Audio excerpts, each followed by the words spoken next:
Do you know that feeling you get when you're running late? You go to your car, you put the route in your maps, and it tells you you're going to be 15 minutes late.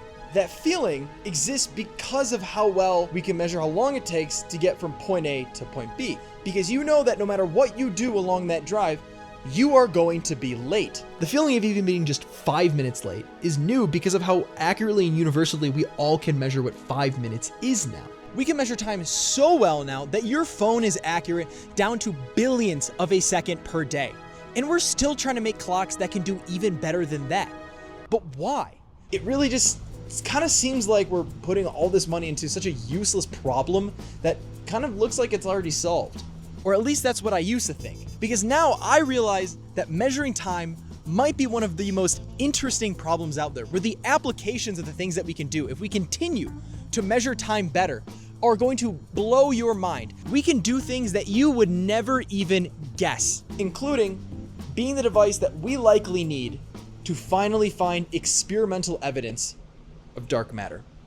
Hello everybody, my name is Dario Tringali. I'm a physics PhD student at the University of Colorado Boulder, and today I want to talk about time, and specifically how every breakthrough in our ability to keep track of it has revolutionized our society on a global scale.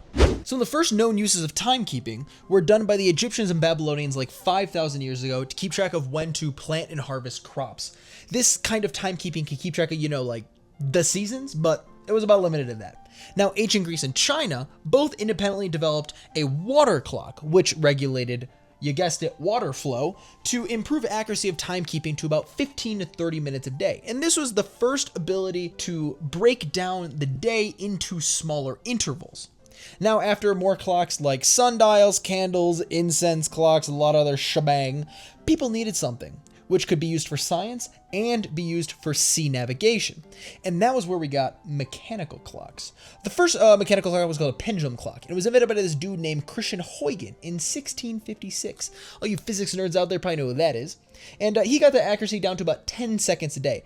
But that wasn't good enough, because then in 1737, this absolute dog named John Harrison came in, and is that a direct quote? That's a direct quote. He absolutely brain-mogged Isaac Newton in a competition to build a clock called a marine chronometer, I think I'm saying that right, which was the first clock to be able to be accurate down to a 1/10 of a second per day. And this was also able to be used on harsh sea voyages, and it was able to help sailors navigate down to less than half a degree of longitude and accuracy, which was the big problem they were trying to solve. This pretty much became the LeBron James of timekeeping for our society for a very, very long time. Now, the next major breakthrough actually happened with quartz oscillators in 1927 by this guy, Warren A. Marison at Bell Labs. Bell Labs did like so much stuff, it's kind of insane, which was pretty revolutionary as the pendulum clock was. And this brought our precision down to like 1,000th of a second per day. These clocks were used in telecommunications, digital electronics, and a lot more. They're still used all the time today. We love our quartz oscillators. Now, the next breakthrough came up pretty quick. Unfortunately, Mr. Marison got one up pretty damn quick, because around 30 years later, that's when we got our first atomic clocks. Oh, it is time. It's time to talk about big boy timekeeping. We're here. Atomic clocks are the most sensitive instruments that humans have ever made. The simplest way to think about an atomic clock is to think about it like any other clock. We need to pick an oscillator and then keep track of it really, really well. And atomic transitions are oscillators. So an atomic transition is something like probably what you learned in high school chemistry, where you have a nucleus of an atom and you have two electrons jumping between two orbitals around an atom. So the most fundamental way to think about a clock working is that if we could get a laser, we could point it at the atom and we could excite that very, very specific transition that we're looking for. Then using some other complicated PID electronics to tune the frequency of that laser and keep it on that transition, then that frequency becomes our clock oscillator. Now, this sounds simple, but I do want to promise you that there are multiple Nobel Prize winning breakthroughs that were required to happen to make this technology possible. And I do really recommend to anyone watching this video to go watch a video on how atomic clocks works more formally, because those people have a lot more time to edit than a PhD student does. But that's pretty much all you're going to need to continue with the discussion that we're doing here. I will say then, with atomic clocks, our ability to keep track of time absolutely skyrocketed The first of these atomic clocks were based around a transition in the atom of cesium-133, and that got us down to about a precision of a billionth of a second per day. And an added benefit is that ended up leading to a redefinition of the second in 1967 around that transition. Our best cesium clocks today get down to about like 10 to the minus 16th, which like is stupid. That's 1 second of error every 317 million years. Weren't we just talking about the precision of a thousandth of a second per day? We just went from that to a lot smaller. Like, it's insane. I'll add for any nerds out there that if you really want to know how they quantify how good these clocks are, the word you want to look up is called Allen deviation. A-L-L-E-N, dude's name, deviation. That'll get the info you need. I don't want to talk about it here. But, the best clocks we got now are good to about 10 to the minus 18, or 1 second of error every 32 billion years. So we're like really good at measuring time. And you know what? These clocks are the reason that the entire modern world functions. You probably don't think of atomic clocks when you're ordering an Uber, when you're checking if your DoorDash order is getting close, but they are the reason that you are able to have those features. You see, there's this thing called Global Navigation Satellite Systems, or GNSS, which GPS falls under, which is the reason that we're able to do all of these cool things from space to the ground. Your phone is completely dependent on getting these ultra precise timestamps from satellites in space to be able to know where you are on the ground very precisely. And because the speed of light is so fast, being off by just 1/1,000,000th of a second is gonna throw your location off on the ground by over 300 meters. So you can see why we need clocks that are so precise. These clocks are also necessary for global telecommunications, for like 5G, for all your fiber optic data rates, so you can have the fastest internet to cuss people out in Counter-Strike, and even for all you finance bros who need to make sure you have the right timestamp on your trades, or else it'll cost you millions and probably your job. Okay, wait a second. Millionth of a second, billionth of a second, like that's great and all, but it still sounds a lot like to me like we are still pouring millions of dollars into solving a problem that already looks like it's been solved. Yeah, no, that's fair. I get how it can seem like that, but we've only talked about the uses of these clocks in time applications. But when we're able to measure time this precisely and continue to try to do better, we're no longer able to use these clocks to just measure time.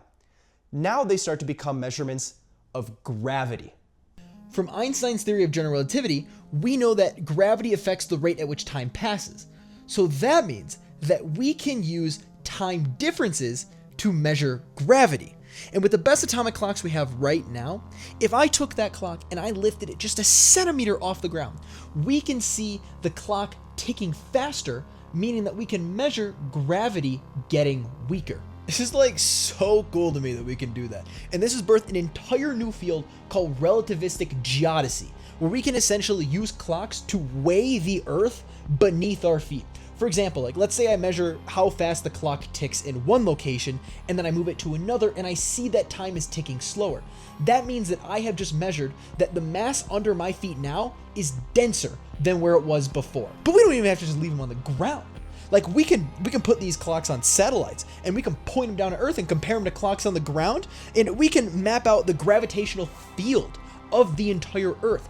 I can keep track of how the tides move from space with that much precision. I can tell you how sea levels are rising. I can look at the Antarctic sheets of ice as those fall due to climate change. Man, it's just by doing all of that, just by measuring time. That's pretty sweet. So if these clocks can act as like a scale for gravity, does that mean that we could also use one of these clocks to probe within matter itself, inside atoms, and look for changes in fundamental physics, and potentially even try to detect dark matter? The search for dark matter has been on for a while now, and we've come up with nada. But what if we're doing the wrong thing to look at it? What if instead of looking for dark matter like it's a particle, where we need these big detectors deep underground, extremely noise resistant, and try to measure them with like a big net? What if instead they're like ultralight waves, where we have this dark matter which is just kind of floating through us every single day, completely invisible? That's what some theorists think is happening, and this is called ultralight dark matter. Now, if dark matter was a wave and it wasn't a particle, then we can't use some kind of detector to catch it. but we could try to find a way to feel its wake. How would we do this? We have these things in physics called fundamental constants. These are kind of like settings, but for the entire universe. And there's this one called the fine structure constant. It is equal to 1 over 137. And the fine structure constant, usually represented with the Greek symbol alpha, basically dictates how strong the electromagnetic force is. And in this context, it would tell us how strongly electrons are bounded to their nuclei. Physicists are pretty interested in this constant because unlike so many other fundamental constants, this one is just equal to 1 over 137. No units, no kilograms, no meters, no seconds, nothing. It is just 1 over 137. And that's kind of weird. You know, if we ever met aliens, they would have no clue what a meter is. But we might be able to find a way to communicate to them what 1 over 137 is, because it's universal, it's unitless. And I think that's kind of cool. Feynman even called it at one point one of the greatest damn mysteries in all of physics. And we've kind of always assumed that this value has been set in stone. But ultralight dark matter theorists suggest something else. They say, what if dark matter interacts with regular matter in such a way that it's coupled to this fine structure constant, such that when these dark matter waves wash over Earth, it's going to cause the fine structure constant to oscillate in time. So if we just happen to have a way that we could measure changes in the strength of the electromagnetic bond between an electron and its nucleus really, really well, then we might just be able to find a way to detect ultralight dark matter. But how are we going to do this? Oh, you know what I'm going to say. You can say with me. You know exactly what I'm going to say. We are going to measure time. We need to use atomic clocks. Remember, an atomic clock works by tuning a laser to the exact frequency that we need to make an electron jump between two orbitals. And that frequency depends on the fine structure constant. So if a dark matter wave washes over this lab, and we an atomic clock sitting right in this table right here, and we saw the frequency of that transition change by even just 1/1,000,000,000 of a percent, if we could measure that, then we could say that we have found experimental evidence of dark matter. But there's an important question to ask there. How do we know that that was coming from dark matter and not just other noise that exists in the room? And the answer to that is that we use two clocks. And we wouldn't just use any two clocks, we would use two different clocks, because then each clock would have a different sensitivity to changes in the fine structure constant. Physicists call this sensitivity the sensitivity enhancement factor, or just the letter K is they'll usually use. But what we're going to look for experimentally is you're actually going to be comparing the ratio between these two clocks. So just as an example how that would work, let's say clock 1 had a frequency of F1 was equal to 5 hertz, and the second one, F2, was a frequency of 10 hertz. Then what we're going to look for in the experiment is changes in F1 over F2 is equal to 0.5. Because let's say this one under dark matter would increase by plus 1 hertz, and this one would increase by plus 2 hertz, then we know that this ratio changing would be significant. Because if it was just noise, then these might both change by 2 hertz, and that ratio would stay the exact same. So that's why we'd use the ratio in an experiment. So maybe that makes a little more sense. Comparing two different atomic clocks is nothing new, but using that to find dark matter is new. And researchers have been looking for a way to test this theory, and there was one popular idea proposed for a NASA mission where they would put two different atomic clocks on a spacecraft and send it towards the sun. Why the sun? Well, because dark matter is interacting with gravity. The sun has a lot of matter, which is what gives gravity. So they theorized that there's a lot of dark matter kind of pulled up in a halo around the sun. So by taking these clocks and flying them into the sun, you might be able to measure these two clocks ticking at different rates in accordance to what their theories predict, and maybe able to find dark matter. If any nerds want to read about that paper or any of the resources I've used in this video more in depth, I will leave all the resources in the bio of this video. And let's just take a moment and admire that sun. All right, that's all. If we take a step back for a moment, isn't that so cool that just by learning how to measure time better, we might be able to answer one of the biggest questions in all of physics. Two research problems that initially seem completely unrelated are actually pretty dependent on each other. And that's probably one of the biggest points that I want to make in this video. And that's that, yeah, all this science and all this stuff is cool, but there really is so much research out there that just seems pointless, seems like a waste of money, until you really start learning about it and you realize they're all just small parts in solving really big problems. I will admit that when I first started grad school, I thought clocks were extremely boring. I didn't understand the point. I thought it was like the most boring thing you could possibly do research on. And I've gained a lot of appreciation for it, and I want to be able to share that with you.